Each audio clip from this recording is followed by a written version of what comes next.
ஒரு 96ல வந்துட்டு அந்த சிவசூரியன் அப்படின்னு சொல்லிட்டு ஒரு ஐஏஎஸ் ஆபீசர் அவர் வந்து என்கிட்ட ஒரு வாட்டி வந்து இந்த மாதிரி எங்க திருவண்ணாமலை எங்க நடைபாதையில நம்ம வந்து இருட்டா இருக்கு, அங்க கொஞ்சம் லைட் போடணும், அதுக்கு கொஞ்சம் டொனேஷன் பணம் தேவை அப்படின்னு சொன்னாங்க. நான் சரி அப்படின்னு சொல்லி கேட்டு ஷூட்டிங் போயிட்டு நான் இவ்வளவு பணம் சொல்லி நான் கொடுத்துட்டு நான் போயிட்டேன். போன பிறகு அதுக்கப்புறம் 2 days ஆச்சு, எனக்கே வந்து ஒரு சந்தேகம் ஆச்சு.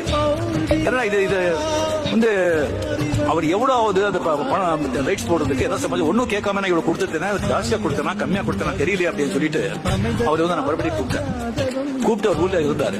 சார் பட்ஜெட் எவ்வளவு ஆகுது சொல்லும்போது ஆசை இவ்வளவு ஆகுதுன்னு சொல்லும்போது சொன்னாங்க, நீங்க முதல்ல யாரும் கலெக்ட் பண்ணீங்களா? இல்ல இது வந்து நீங்க வந்து திருவண்ணாமலை பக்தரன் தெரியும், ஃபர்ஸ்ட் உங்களிருந்து ஸ்டார்ட் பண்ணலாம் அப்படின்னு சொல்லி மறுபடியும் நான் கேட்கணும் அப்படின்னு சொன்னாங்க. நான் சொன்னேன், இல்ல ஃபுல் பணம் கம்ப்ளீட் பண்ணாம நானே கொடுத்துடுறேன் அப்படின்னு சொன்னேன்.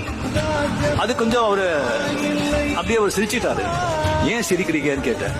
இல்ல நான் வந்து விசிறி சுவாமிகள் ராம் சுரத்குமார் சுவாமிகள் இருக்காங்க, அவருடைய சிஷ்யன் நானு. அவர்கிட்ட நான் கேட்டேன், இங்க வரதுக்கு முன்னாலே அவர்கிட்ட நான் கேட்டேன், அது 10 days பிஃபோர் கேட்டேன், இந்த மாதிரி கலெக்ட் பண்ணலாம் இருக்க, படம் கலெக்ட் பண்ணாங்க இருக்க, எல்லாருக்கிட்டையும் இந்த விளக்கு போடுறதுக்கு அப்படின்னு சொல்லும்போது அவங்க சொன்னாங்க, அவங்க வந்து ஏன் நீங்க அங்கேயே போய் பிச்சை எடுக்கிற, ரஜினிகாந்த் கிட்ட போ, அவர் ஃபுல் பணம் கொடுத்துருவாரு அப்படின்னு சொன்னாங்க. அவர் அப்படின்னு சொன்னாங்கன்னு சொல்லி முதல்ல உங்ககிட்ட சொல்லியிருந்தாங்க, அது இன்னும் இது மாதிரி இருக்கும், அதனால சொல்லலன்னு சொன்னாங்க. இதுதான் சித்தர்களுடைய புகழ். ஒருத்தருடைய மனசுக்குள்ள போயிட்டு என்ன சொல்லணும் என்ன பேசணும் அப்படின்னு சொல்லி சொல்ல வைப்போம்.